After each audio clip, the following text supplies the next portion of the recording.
ആകാശവാണി.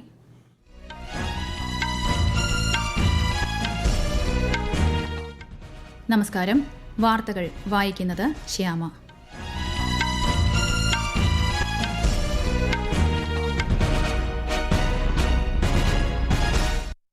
പ്രധാന വാർത്തകൾ.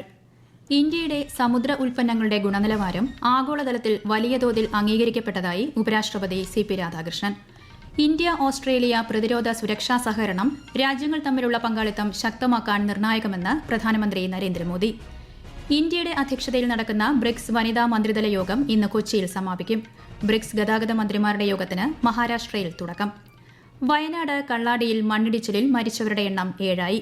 ഇനി കണ്ടെത്താനുള്ളത് ഒരാളെ. പ്രദേശത്ത് തിരച്ചിൽ ഊർജിതം. രാജ്യത്തിന്റെ വടക്കു കിഴക്കൻ മേഖലകളിൽ ശക്തമായ മഴയ്ക്ക് സാധ്യതയെന്ന് കാലാവസ്ഥാ വകുപ്പ്. കേരളത്തിൽ വടക്കൻ ജില്ലകളിലും കനത്ത മഴ തുടരുന്നു. കേരളം, കർണാടക, ലക്ഷദ്വീപ് തീരങ്ങളിൽ ഇന്ന് മത്സ്യബന്ധനത്തിന് വിലക്ക്. ഇന്ത്യ ഇംഗ്ലണ്ട് T20 ക്രിക്കറ്റ് പരമ്പരയിലെ 4ാം മത്സരം ഇന്ന് ബ്രിസ്റ്റോളിൽ. വാർത്തകൾ വിശദമായി. ഇന്ത്യ ഓസ്ട്രേലിയ പ്രതിരോധ സുരക്ഷാ സഹകരണം രാജ്യങ്ങൾ തമ്മിലുള്ള പങ്കാളിത്തത്തിൽ നിർണായകമെന്ന് പ്രധാനമന്ത്രി നരേന്ദ്രമോദി. ഓസ്ട്രേലിയൻ സന്ദർശനത്തിന്റെ ഭാഗമായി പ്രധാനമന്ത്രി ആന്റണി അൽബനീസുമായി നടത്തിയ കൂടിക്കാഴ്ചയ്ക്ക് ശേഷം നടത്തിയ സംയുക്ത പ്രഖ്യാപനത്തിലാണ് ശ്രീ മോദി ഇക്കാര്യം വ്യക്തമാക്കിയത്. भारत और ऑस्ट्रेलिया दो वाइब्रेंट डेमोक्रेसीज हैं, दो मल्टीकल्चरल सोसाइटीज हैं और दो महत्वपूर्ण ओशन पावर्स हैं. हमारी ये समानताएं और हमारा कॉमन वर्ल्ड व्यू हमें गहरे आपसी विश्वास के साथ निरंतर आगे बढ़ने की प्रेरणा देते हैं. हमारी कॉम्प्रिहेंसिव स्ट्रेटेजिक पार्टनरशिप ने पिछले कुछ वर्षों में अभूतपूर्व प्रगति की है और आज तीसरी एनुअल समिट से हमारे सहयोग में कई नए आयाम जुड़े हैं. സമാധാനവും സുസ്ഥിരവുമായ ഇൻഡോ പസഫിക്കിനായുള്ള കാഴ്ചപ്പാടാണ് സഹകരണത്തിന്റെ കേന്ദ്രബിന്ദുവെന്ന് പ്രധാനമന്ത്രി നരേന്ദ്രമോദി പറഞ്ഞു. ആണവോർജ്ജ മേഖലയിൽ ഇന്ന് ഒപ്പുവെച്ച സുപ്രധാന കരാറിലൂടെ ഓസ്ട്രേലിയയിൽ നിന്ന് ഇന്ത്യയിലേക്ക് യുറേനിയം വിതരണം സാധ്യമാകുമെന്നും അദ്ദേഹം വ്യക്തമാക്കി. ഇന്ത്യ ഓസ്ട്രേലിയ സമുദ്ര സുരക്ഷാ സഹകരണം വർദ്ധിപ്പിക്കാൻ ഇരു നേതാക്കളും തീരുമാനിച്ചതായി ശ്രീ നരേന്ദ്രമോദി വ്യക്തമാക്കി. പ്രാദേശിക സുരക്ഷയ്ക്ക് ഫലപ്രദമായ സമുദ്ര സഹകരണം അനിവാര്യമാണെന്ന് ഇരു രാജ്യങ്ങളും അംഗീകരിച്ചു. ഓസ്ട്രേലിയൻ സൂപ്പർ കമ്പനി ഇന്ത്യയിൽ $500 മില്യൺ ഓസ്ട്രേലിയൻ ഡോളറിന്റെ നിക്ഷേപം നടത്തുമെന്ന് കമ്പനിയുടെ chief executive officer Paul Shoulder പ്രഖ്യാപിച്ചു. ഈ പ്രഖ്യാപനത്തെ പ്രധാനമന്ത്രി നരേന്ദ്രമോദി സ്വാഗതം ചെയ്തു. ഇന്ത്യയുടെ വളർച്ചയിൽ ആഗോളതലത്തിൽ നിലനിൽക്കുന്ന ആത്മവിശ്വാസത്തിന്റെ നേർക്കാഴ്ചയാണിതെന്ന് ശ്രീ മോദി സമൂഹമാധ്യമത്തിൽ കുറിച്ചു. ഇന്ത്യയുടെ സമുദ്ര ഉൽപ്പന്നങ്ങളുടെ ഗുണനിലവാരം ആഗോളതലത്തിൽ വലിയ തോതിൽ അംഗീകരിക്കപ്പെട്ടതായി ഉപരാഷ്ട്രപതി സി.പി. രാധാകൃഷ്ണൻ. സമുദ്രോൽപ്പന്ന കയറ്റുമതിയിൽ ഈ ഗുണനിലവാരം നിലനിർത്താൻ രാജ്യം പ്രതിജ്ഞാബദ്ധമാണെന്ന് അദ്ദേഹം പറഞ്ഞു. ഒഡീഷ സന്ദർശനത്തിന്റെ ഭാഗമായി ഭുവനേശ്വറിലെത്തിയ ഉപരാഷ്ട്രപതി ഒഡീഷ കാർഷിക സാങ്കേതിക സർവകലാശാലയിൽ സുസ്ഥിര ആഴക്കടൽ മത്സ്യബന്ധനത്തിനുള്ള അനുമതി പത്ര വിതരണ പരിപാടിയിൽ സംസാരിക്കുകയായിരുന്നു. National institute of science education and റിസർച്ചിന്റെ 15ാമത് ബിരുദദാന ചടങ്ങിലും അദ്ദേഹം ഇന്ന് പങ്കെടുക്കും. ഇന്ത്യയുടെ അധ്യക്ഷതയിൽ കേന്ദ്ര വനിതാ ശിശു വികസന മന്ത്രാലയം സംഘടിപ്പിക്കുന്ന ബ്രിക്സ് വനിതാ മന്ത്രിതല യോഗം ഇന്ന് കൊച്ചിയിൽ സമാപിക്കും. വനിതാ പ്രവർത്തക സമിതി യോഗത്തിന് ശേഷമാണ് ഇന്നലെ മന്ത്രിതല യോഗം ആരംഭിച്ചത്. സംയുക്ത പ്രഖ്യാപനത്തിന്റെ കരട് രൂപത്തിന്മേൽ വിവിധ രാജ്യങ്ങളിലെ പ്രതിനിധികൾ ചർച്ചകൾ നടത്തിയിരുന്നു. സമാപന ദിവസമായ ഇന്ന് സംയുക്ത വനിതാ മന്ത്രിതല പ്രമേയത്തിന്റെ കരട് അവതരിപ്പിക്കും. ഇന്ത്യയുടെ ബ്രിക്സ് അധ്യക്ഷതയിലുള്ള 3ാമത്തെ ബ്രിക്സ് ഗതാഗത മന്ത്രിമാരുടെ യോഗം മഹാരാഷ്ട്രയിലെ നാഗ്പൂരിൽ ആരംഭിച്ചു. മറ്റന്നാൾ നടക്കുന്ന ഉദ്ഘാടന സമ്മേളനത്തിൽ കേന്ദ്ര ഗതാഗത മന്ത്രി നിതിൻ ഗഡ്കരി അധ്യക്ഷത വഹിക്കും. യോഗത്തിൽ ഗതാഗത മേഖലയിലെ പ്രധാന മുൻഗണനാ വിഷയങ്ങൾ ചർച്ചയാകും.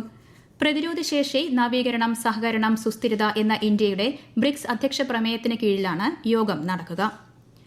മണ്ണിടിച്ചിലിൽ വൻ നാശം വിതച്ച വയനാട് കള്ളാടി ദുരന്ത ഭൂമിയിൽ നിന്നും 4 മൃതദേഹം കൂടി കണ്ടെടുത്തു. ഇതോടെ മരിച്ചവരുടെ എണ്ണം 7ആയി. ഇനി ഒരാളെ കൂടിയാണ് കണ്ടെത്താനുള്ളത്. പ്രദേശത്ത് തിരച്ചിൽ ഊർജിതമാക്കിയിട്ടുണ്ട്. വിശദാംശങ്ങളുമായി ആകാശവാണി വയനാട് ജില്ലാ പ്രതിനിധി അരുൺ വിൻസെന്റ്. ഇന്ന് രാവിലെ സോൺ 1 മീനാക്ഷി പുഴയോരത്ത് നടത്തിയ തിരച്ചിലാണ് മൃതദേഹങ്ങൾ കണ്ടെത്തിയത്. ആദ്യം കണ്ടെത്തിയത് ബീഹാർ സ്വദേശി എസ്കേറ്റർ ഓപ്പറേറ്റർ മുഹമ്മദ് ഇറാന്റെയാണ്. രണ്ടാമത് കണ്ടെത്തിയ ആളുടെ മൃതദേഹം ഇതുവരെയും തിരിച്ചറിഞ്ഞിട്ടില്ല. മൃതദേഹങ്ങൾ വൈത്തിരി താലൂക്ക് ആശുപത്രിയിലേക്ക് മാറ്റി. മീനാക്ഷി പുഴയോരം കേന്ദ്രീകരിച്ചാണ് പ്രധാനമായും തിരച്ചിൽ നടക്കുന്നത്. ഇന്ന് രാവിലെ മുതൽ തന്നെ മഴ കുറവായതിനാലും വെള്ളം തെളിഞ്ഞതുമാണ് മൃതദേഹങ്ങൾ കണ്ടെത്താൻ സാധിച്ചത്. വയനാട് കള്ളാടിയിലെ ദുരന്ത മേഖല പ്രതിപക്ഷ നേതാവ് പിണറായി വിജയൻ സന്ദർശിച്ചു. മണ്ണിടിച്ചിലുണ്ടായ സ്ഥലവും മീനാക്ഷി പുഴയുടെ സമീപ പ്രദേശങ്ങളിലും മേപ്പാടി പോളിടെക്നിക്കിലെ ദുരിതാശ്വാസ ക്യാമ്പിലും അദ്ദേഹം സന്ദർശനം നടത്തി. CPIM സംസ്ഥാന സെക്രട്ടറി MV ഗോവിന്ദൻ ഉൾപ്പെടെയുള്ളവർ ശ്രീ പിണറായി വിജയനൊപ്പം ഉണ്ടായിരുന്നു. ഈ വാർത്തകൾ ആകാശവാണിയിൽ നിന്ന്. ആകാശവാണി വാർത്തകളും വാർത്താധിഷ്ഠിത പരിപാടികളും all India radio news Thiruvananthapuram YouTube ചാനലിലും all India radio news Thiruvananthapuram Facebook പേജിലും AR News_ തിരുവനന്തപുരം ഇൻസ്റ്റഗ്രാം അക്കൌണ്ടിലും AR News_TVM X ഹാൻഡിലും ലഭ്യമാണ്. രാജ്യത്തിന്റെ വടക്കുകിഴക്കൻ മേഖലകളിൽ ശക്തമായ മഴയ്ക്ക് സാധ്യതയെന്ന് കാലാവസ്ഥാ വകുപ്പ്. അരുണാചൽ പ്രദേശ്, അസം, മേഘാലയ, ബീഹാർ, കിഴക്കൻ രാജസ്ഥാൻ, മധ്യപ്രദേശ് തുടങ്ങിയ സംസ്ഥാനങ്ങളിൽ ഓറഞ്ച് അലർട്ട് പ്രഖ്യാപിച്ചിട്ടുണ്ട്. അതേസമയം ഡൽഹിയിൽ പെയ്ത മഴയിൽ നഗരത്തിലെ പ്രധാന റോഡുകളിലുണ്ടായ വെള്ളക്കെട്ട് നിയന്ത്രണ വിധേയമാക്കി. നിലവിലെ സ്ഥിതിഗതികൾ മുഖ്യമന്ത്രി അവലോകനം ചെയ്തു. വെള്ളക്കെട്ട് പരിഹരിക്കാൻ ആവശ്യമായ എല്ലാ നടപടികളും സ്വീകരിക്കുന്നുണ്ടെന്നും അധികൃതർ അറിയിച്ചു. കേരളത്തിൽ വടക്കൻ ജില്ലകളിൽ ശക്തമായ മഴ തുടരുന്നു. മലപ്പുറം, കോഴിക്കോട്, വയനാട് ജില്ലകളിൽ ഇന്ന് ഓറഞ്ച് ജാഗ്രതയാണ്. ഇടുക്കി, എറണാകുളം, തൃശൂർ, പാലക്കാട്, കണ്ണൂർ, കാസർഗോഡ് ജില്ലകളിൽ മഞ്ഞ ജാഗ്രതയും പ്രഖ്യാപിച്ചു. കേരളം, കർണാടക, ലക്ഷദ്വീപ് തീരങ്ങളിൽ ഇന്ന് മത്സ്യബന്ധനത്തിന് വിലക്കേർപ്പെടുത്തി. ഉരുൾപൊട്ടൽ, മണ്ണിടിച്ചിൽ, മലവെള്ളപ്പാച്ചിൽ സാധ്യതയുള്ള പ്രദേശങ്ങളിൽ താമസിക്കുന്നവർ അധികൃതരുടെ നിർദ്ദേശാനുസരണം സുരക്ഷിത ഇടങ്ങളിലേക്ക് മാറണമെന്ന് ദുരന്ത നിവാരണ അതോറിറ്റി അറിയിച്ചു. പശ്ചിമബംഗാളിൽ പരക്കെ ഇന്ന് അതിശക്തമായ മഴയ്ക്കും കൊടുങ്കാറ്റിനും സാധ്യതയെന്ന് കേന്ദ്ര കാലാവസ്ഥാ വകുപ്പ് അറിയിച്ചു. വടക്കൻ ബംഗാളിലെ 5 ഹിമാലയൻ ജില്ലകളിൽ ഇന്ന് ഓറഞ്ച് ജാഗ്രതയാണ്. കനത്ത മഴ തുടരുന്ന മഹാരാഷ്ട്രയിലെ ഹിങ്കോളയിൽ ഇന്ന് പുലർച്ചെ തുടർച്ചയായ ഭൂചലനങ്ങൾ ഉണ്ടായി. പുലർച്ചെ 1:37ഓടെയാണ് റിക്ടർ സ്കെയിലിൽ 4.6 തീവ്രത രേഖപ്പെടുത്തിയ ഭൂചലനം ഉണ്ടായത്. മുൻകരുതൽ എന്ന നിലയിൽ പ്രദേശവാസികളെ മേഖലയിൽ നിന്ന് ഒഴിപ്പിച്ചു. വീടുകളിൽ വിള്ളലുകൾ ഉണ്ടായതായും റിപ്പോർട്ടുകളുണ്ട്. ആളപായമോ നാശനഷ്ടങ്ങളോ റിപ്പോർട്ട് ചെയ്തിട്ടില്ല. ലോകകപ്പ് ഫുട്ബോളിലെ ആവേശ പോരാട്ടം അവസാന 8ലേക്ക്. ഇന്ത്യൻ സമയം ഇന്ന് രാത്രി 1:30 ബോസ്റ്റൺ സ്റ്റേഡിയത്തിൽ നടക്കുന്ന ആദ്യ ക്വാർട്ടർ ഫൈനൽ പോരാട്ടത്തിൽ മുൻ ചാമ്പ്യന്മാരായ ഫ്രാൻസ് ആഫ്രിക്കൻ കരുത്തരായ മൊറോക്കോയെ നേരിടും. ആകാശവാണി പ്രതിനിധി സുരേഷ് തയ്യാറാക്കിയ റിപ്പോർട്ട്.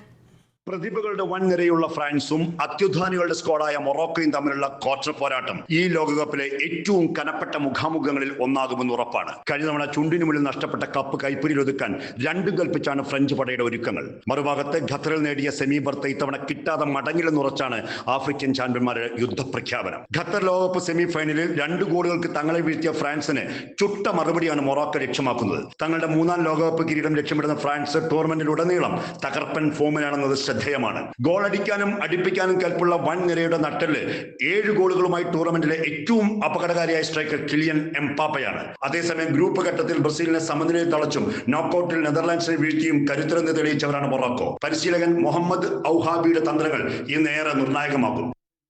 ഇന്ത്യ ഇംഗ്ലണ്ട് T20 പരമ്പരയിലെ 4ാം മത്സരം ഇന്ന് രാത്രി ബ്രിസ്റ്റോളിലെ കൌണ്ടി ഗ്രൌണ്ടിൽ നടക്കും. ഇന്ത്യൻ സമയം രാത്രി 10 മണിക്കാണ് മത്സരം ആരംഭിക്കുന്നത്. പരമ്പരയിൽ ഒറ്റ ജയം പോലുമില്ലാത്ത ഇന്ത്യയ്ക്ക് ഇന്ന് ജയം അനിവാര്യമാണ്. അമേരിക്കയും ഇസ്രായേലും ചേർന്ന് ഇറാനെതിരെ നടത്തിയ സംയുക്ത ആക്രമണത്തിൽ കൊല്ലപ്പെട്ട ഇറാന്റെ പരമോന്നത നേതാവ് ആയത്തുള്ള അലി ഖമനേയുടെ ഭൌതിക ശരീരം ഇന്ന് ജന്മനാടായ മഷാദിൽ സംസ്കരിക്കും. അതേസമയം ഇറാനും അമേരിക്കയും തമ്മിലുള്ള താൽക്കാലിക വെടിനിർത്തൽ കരാർ അവസാനിച്ചതായി അമേരിക്കൻ പ്രസിഡന്റ് ഡൊണാൾഡ് ട്രംപ് പ്രഖ്യാപിച്ചതിന് പിന്നാലെ ഇറാനെതിരെ US സൈന്യം വീണ്ടും ശക്തമായ വ്യോമാക്രമണം ആരംഭിച്ചു. US വ്യോമാക്രമണങ്ങളെ ഇന്ത്യ ശക്തമായി അപലപിച്ചു. നയതന്ത്ര ചർച്ചകളിലൂടെ പ്രശ്നപരിഹാരം കണ്ടെത്തണമെന്ന് ഇന്ത്യ ആവശ്യപ്പെട്ടു. കേരള PSC പരീക്ഷാ നടത്തിപ്പ് സംബന്ധിച്ച് അന്വേഷണം നടത്താൻ ക്രൈംബ്രാഞ്ചിനെ ചുമതലപ്പെടുത്തി ആഭ്യന്തര വകുപ്പ് ഉത്തരവ് പുറപ്പെടുവിച്ചു. സംസ്ഥാന പോലീസ് മേധാവി ഇത് സംബന്ധിച്ച തുടർ നടപടികൾ സ്വീകരിക്കണമെന്നും അന്വേഷണ റിപ്പോർട്ട് സമയബന്ധിതമായി സർക്കാരിന് സമർപ്പിക്കണമെന്നും ഉത്തരവിൽ പറയുന്നു. ഓണത്തോടനുബന്ധിച്ച് ദക്ഷിണ റെയിൽവേ ഏർപ്പെടുത്തുന്ന സ്പെഷ്യൽ ട്രെയിനുകൾക്കായുള്ള റിസർവേഷൻ ആരംഭിച്ചു. 3 സ്പെഷ്യൽ ട്രെയിനുകളുടെ വിവരങ്ങളാണ് റെയിൽവേ പ്രഖ്യാപിച്ചിട്ടുള്ളത്. മംഗലാപുരത്ത് നിന്നും കോഴിക്കോട്, പാലക്കാട് വഴി ചെന്നൈയിലേക്കും, ചെന്നൈയിൽ നിന്ന് പാലക്കാട്, എറണാകുളം, കോട്ടയം വഴി കൊല്ലത്തേക്കും, തിരുവനന്തപുരത്ത് നിന്ന് കൊല്ലം, ചെങ്കോട്ട വഴി താമ്പരത്തേക്കുമുള്ള സ്പെഷ്യൽ ട്രെയിനുകൾക്കായാണ് റിസർവേഷനാണ് ഇന്ന് ആരംഭിച്ചത്. പ്രധാന വാർത്തകൾ വീണ്ടും. ഇന്ത്യയുടെ സമുദ്ര ഉൽപ്പന്നങ്ങളുടെ ഗുണനിലവാരം ആഗോളതലത്തിൽ വലിയ തോതിൽ അംഗീകരിക്കപ്പെട്ടതായി ഉപരാഷ്ട്രപതി CP രാധാകൃഷ്ണൻ. ഇന്ത്യ ഓസ്ട്രേലിയ പ്രതിരോധ സുരക്ഷാ സഹകരണം രാജ്യങ്ങൾ തമ്മിലുള്ള പങ്കാളിത്തം ശക്തമാക്കാൻ നിർണായകമെന്ന് പ്രധാനമന്ത്രി നരേന്ദ്രമോദി. ഇന്ത്യയുടെ അധ്യക്ഷതയിൽ നടക്കുന്ന ബ്രിക്സ് വനിതാ മന്ത്രിതല യോഗം ഇന്ന് കൊച്ചിയിൽ സമാപിക്കും. ബ്രിക്സ് ഗതാഗത മന്ത്രിമാരുടെ യോഗത്തിന് മഹാരാഷ്ട്രയിൽ തുടക്കം.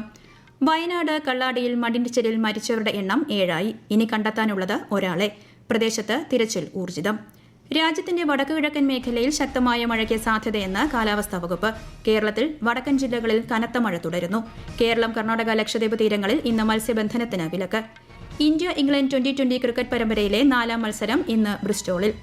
വാർത്തകൾ കഴിഞ്ഞു. അടുത്ത വാർത്താ പ്രക്ഷേപണം വൈകിട്ട് 6:30.